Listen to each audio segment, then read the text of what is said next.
Hi friends, myself Dipendra Khatri, ground director. Welcome back to my channel Vestige Vijaypath. Vestige Vijaypath मा फेरि पुनः म questions लाई लिएर आएको छु तपाईहरुको बीचबाट आएको क्वेशनलाई किनकि क्वेशन्स कयौं साथीहरुको म्याक्सिमम आइरहेको छ मैले पहिल्यै भने यो च्यानल यो भिडियो कुनै एउटा दोरी होइन कुनै गीत एन्टरटेनमेन्टको लागि होइन एक व्यक्ति एन्टरप्रेन्योर बन्न सक्छ यो च्यानलको माध्यमबाट त्यो कारणले तपाईहरुको जिज्ञासालाई म तुरुन्तै उत्तर दिने कोसिस गर्छु अनि यसको माध्यमबाट तपाईले आफ्नो बिजनेसलाई इम्प्रुभ गर्न सक्नुहुनेछ सो सिरियसली नै मैले तपाईको क्वेशनलाई लिने कोसिस गर्छु क्वेशन छ अर्जुन उपरकोटी ज्यूको hello sir good evening sir network कसरी बनाउने अलिक गाह्रो भयो साथीहरुले बुझ्दैनन् त्यसको लागि कुनै आइडिया छ भने भन्नु न ध्यान राख्नु होला फेरि पुनः म तपाईलाई त्यही भन्छु मैले यस्तो उत्तर प्राय बार दिइसकेको छु नेटवर्क बनाउने भनेको आफसे आफमा सानो काम होइन किनकि तपाईले देख्नुभयो होला दुनियाँमा आजको समयमा धरतीमा कोही पनि यदि सफल छ चाहे त्यो बुद्धको समयमा हो चाहे रामको समयमा हो चाहे कृष्णको समयमा हो चाहे आज वर्तमान समयमा हो कुनै पनि समयमा जुन व्यक्ति अथवा जुन अवतारले जति ठुलो आफ्नो नेटवर्क खडा गर्यो नेटवर्क मतलब जस्तो उदाहरणको लागि भगवान रामले पनि बन्दर भालु यो सबैको कति ठुलो एउटा नेटवर्क बनाउनु भएको थियो चेन बनाउनु भएको थियो हो उनीहरुलाई लिएर रामहरुसँग युद्ध गरेका थिए अघि हैन भन्नु त अनि फेरि त्यस्तै भगवान श्रीकृष्णले पनि ग्वाल बाला यी सबैहरुलाई लिएर एक आम व्यक्तिहरुलाई लिएर जुन बेला पनि आम ठुलठुलो अवतारले यदि नेटवर्क बनाए त आम व्यक्तिहरुलाई लिएर नै त्यति बेला कुनै पनि ठुलो मान्छे सबै उनीहरुसँग जुडेका हुँदैन ध्यान राख्नु होला हो त्यस्तै डाइरेक्ट सेलिङ बिजनेसमा पनि जब तपाईले आफ्नो एउटा नेटवर्क बनाउँदै हुनुहुन्छ एउटा टिम बनाउँदै हुनुहुन्छ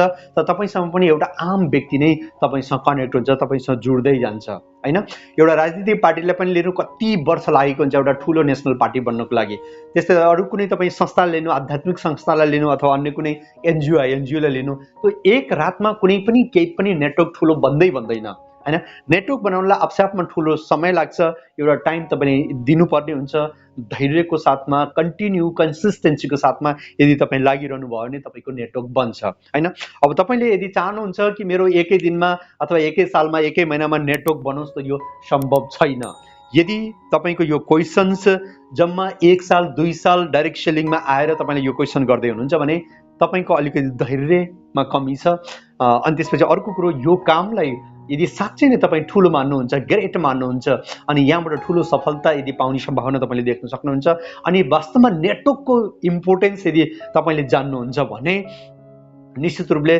तपाईले कम से कम 5 साल भन्दा पहिला त तपाईले हिम्मत हार्नै हुँदैन नेटवर्क आफै आफमा ठुलो कुरो किनकि यदि एक पटक नेटवर्क बन्यो भने तपाईको आउनेवाला 7 पिढीसम्मको लागि मान सम्मान इज्जत प्रतिष्ठा यो सबै तपाईको त्यो नेटवर्कसँग जोडेको हुन्छ त्यो कारणले ध्यान राख्नुहोला निरन्तर विचलित नभइकन अगाडि बढ्नु होला मैले त्यही भनी नेटवर्क भन्ने बित्तिकै तपाईले अब मसँग जोड्ने जोइन हुने मतलब मेरो बिजनेसमा जोइन हुने व्यक्तिहरुको संख्याको बारेमा पनि तपाईले चर्चा गर्दै हुनुहुन्छ भने एभरेज डाइरेक्ट सेलिङको एभरेज दुनियाको एभरेज भनेको त्यही छ 10:2 यदि 10 जनालाई भन्नु भएको छ भने तपाईको 2 जना यसमा आउँछ त्यो भन्दा धेरै छ भने तपाईको एबिलिटी तपाईको क्यापेसिटी तपाईको स्किल तपाईको ह्यान्डल क्यापेसिटी तपाईको एक्सप्रेसन तपाईको प्लान दिने स्टाइल अनि तपाईको तयारी तपाईको नलेज यसको कारणले त्यो इम्प्रुभमेन्ट हुँदै जान्छ एभरेज 10 मा 2 कसैको 4 हुन सक्छ कसैको 5 हुन सक्छ कसैमा 6 हुन सक्छ कसैमा 8 हुन सक्छ 10 हुन सक्छ जसको 5 भन्दा धेरै छ त्यो दुनियाको एभरेज भन्दा पनि बेस्ट मानिन्छ तर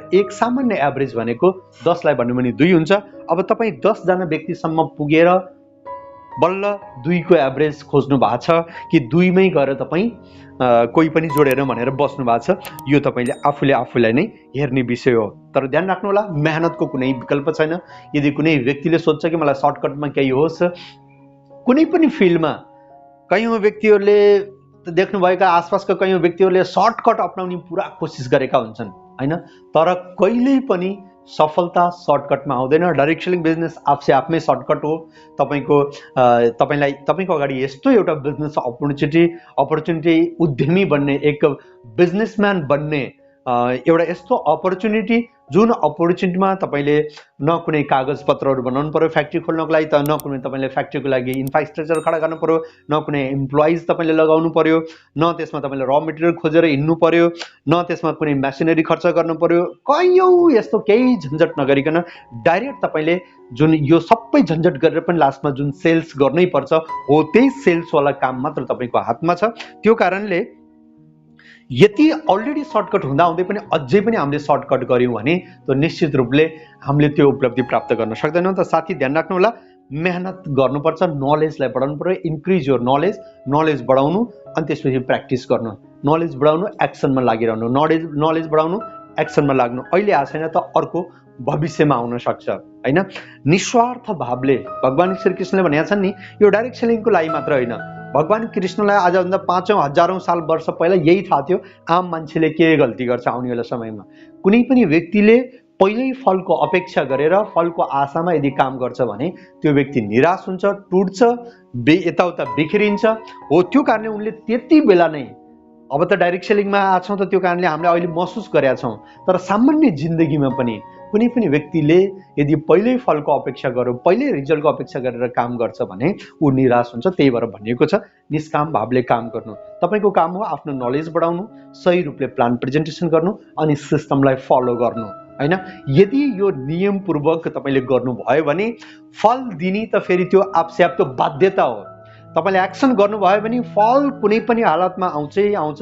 तपाईँको यो तपाईँले चाहेर नचाहेर पनि आउँछ नै आउँछ, तर त्यसलाई पहिले अपेक्षा गर्नुभयो भने तपाईँको एक्सन नै गर्नुहुन्न, एक्सनमा तपाईँको डिस्टर्बेन्स आउँछ। यसलाई ध्यान राख्नु होला। अर्को क्वेसन गर्नुभएको छ याम नेपाली। गुड मर्निङ सर, मेरो नेम आशिष मुर्मू हो सर। मेरो टिमका एकजनालाई मेरो टिममा आउनु सर एप्रोच गर्दै थियो सर ब्रान्च अफिसमा। उहाँहरूले यस्तो गर्न पाइन्छ सर ब्रान्च अफिसमा, र मलाई पनि पछि गाह्रो हुन्छ। तपाईँलाई भन्ने को छ सर यस्तो गर्न ब्रान्च अफिसमा पाइन्छ र सर यस्तो गरेपछि मेरो टिम बढ्छ सर, यस्तो गर्ने सरहरूलाई के भन्नुहुन्छ? यसको मतलब ब्रान्च अफिसमा बसेर अर्काको टिमलाई आफ्नो टिममा ल्याउने कोसिस गरिरहेको उहाँले देख्नुभयो। सायद उहाँको टिमको साथीलाई कसैले खिच्ने कोसिस गर्दैछ। यो त हो भनिन्छ नि सानो लालच। यदि कुनै पनि व्यक्ति लालचमा यदि परेको छ भने उसले ठुलो काम गर्दैन। सानोतिनो भाग त उसले खान पाउँछ, तर सफलता जुनलाई भनिन्छ यो डाइरेक्ट सेलिङबाट जुन प्रकारको सफलता उसले प्राप्त गर्न चाहन्छ त्यो सफलता ग्यारेन्टी उसले प्राप्तै गर्न सक्दैन। यदि कुनै पनि व्यक्तिले अरूको टिमको व्यक्तिलाई आफूमा ल्याउन, आकर्षित गर्ने, छिना झप्टी गर्ने यदि कोसिस गर्छ भने उसले पनि जस्तो गर उसले पनि फल त त्यस्तै पाउने भयो नि, जस्तो गर्ने उस्तै भर्ने भन्छ नि। हो त्यस्तै यदि उसले आज प्रयत्न गरिरहेछ भने उसको टिमलाई पनि फेरि अरूले कसैले त्यस्तो गर्न सक्छ भनेपछि बराबर नै हो। बस यसै छिना झप्टीमा उसको जिन्दगी काटेको हुन्छ, बितेको हुन्छ, उसले केही पनि उपलब्धि हासिल गर्न पाउँदैन। सो ध्यान राख्नु होला, हामीहरू कस्तो एक मूर्ख हुन्छौँ।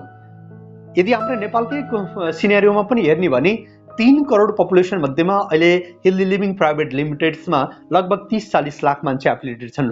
बाँकी अझै 2 करोड 80 लाख 2 करोड 60-70 लाख मान्छे त अझै छन् नि। हो त्यहाँ नगएर त्यो अलरेडी भएको मान्छेहरूलाई नै हामीले खिच्ने कोसिस गर्छौँ। यो हाम्रो मूर्खता हो।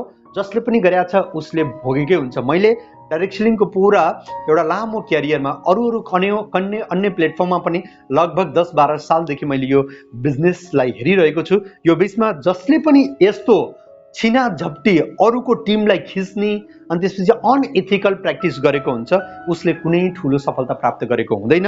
जसले जस्तो गर्यो त्यसले त्यस्तै भोग्छ। तपाईँ त्यस्तो गल्ती नगर्नु होला। अनि कुनै पनि लिडर्सले यस्तो गर्नु भएको छ भने ध्यान राख्नु होला, लाइफमा उहाँले कुनै पनि ठुलो सफलता पाउनु हुने छैन। यो 100% ग्यारेन्टी हो। तपाईँले चाहे त यो लेखेर राख्नु होला। बस तपाईँ आफ्नो हातमा आफै छौँ। आफूले यस्तो कहिले पनि अनइथिकल प्र्याक्टिस नगरौँ। मैले इन्टायर लाइफमा आजको दिनसम्म कहिले पनि मेरो यस्तो नियत भएन कि म कसैको टिमलाई ल्याउँ। भन्छ नि शेरले आफ्नो शिकार आफैले गर्छ। स्यालहरूले सामान्यतया कुकुर, बिरालुले पनि होइन, स्याल कुकुरहरूले अरू सिनोहरूलाई अर्काले शिकार गरेको त्यो बचेको सिनोलाई खाने कोसिस गर्छ। तर कहिले पनि बाघले, शेरले भन्छ नि, त्यसले कहिले पनि अर्काले मारेको सिनो कहिले पनि खाँदैन भन्छ नि। हो त्यस्तै यदि तपाईँ आफूलाई पनि टाइगर मान्नुहुन्छ भने, आफूलाई समर्थ मान्नुहुन्छ भने तपाईँले त्यस्तो कहिले नगर्नु। कुनै पनि व्यक्तिलाई तपाईले ल्याउँदै हुनुहुन्छ त्यो माथि कसैले के टाइम इन्भेस्ट गरेको छ, कसैको भरोसा छ, कसैको अपेक्षा छ, त्यसलाई यदि ब्रेक गर्नुभयो भने त्यसको तपाईलाई पाप पनि लाग्छ। अनि निश्चित रूपले तपाईले जे गर्नुभयो त्यस्तै तपाईको टिममा पनि अरु कसैले गर्छ र तपाई फेरि यही मकर जालमा फसिरहनुहुन्छ, तपाईले कुनै ठूलो उपलब्धि गर्न सक्नुहुने छैन। त यो गल्ती कहिल्यै पनि भुलेर पनि नगर्नु होला। यो मेरो सम्पूर्ण लिडर्सहरुलाई सुझाव छ। सायद तपाईले बुझ्नुभयो होला। पुनः फेरि बाँकी क्वेशनलाई अर्को भिडियोमा मैले ल्याउँदै छु। अहिलेलाई यति नै। पुनः वेस्टेज विजयपथलाई तपाईले सब्स्क्राइब गर्नु भएको छैन, तपाई नयाँ हुनुहुन्छ भने सब्स्क्राइब गर्नु होला, साइडमा रहेको बेल आइकनमा दबाएर अलमा गएर क्लिक गर्नु होला। भिडियोलाई पुरा हेर्नुभयो, लाइक गर्नु होला अनि आफ्नो साथीहरुको बीचमा यसलाई शेयर गर्नु होला। Thank you very much. Thank you. Wish you wealth.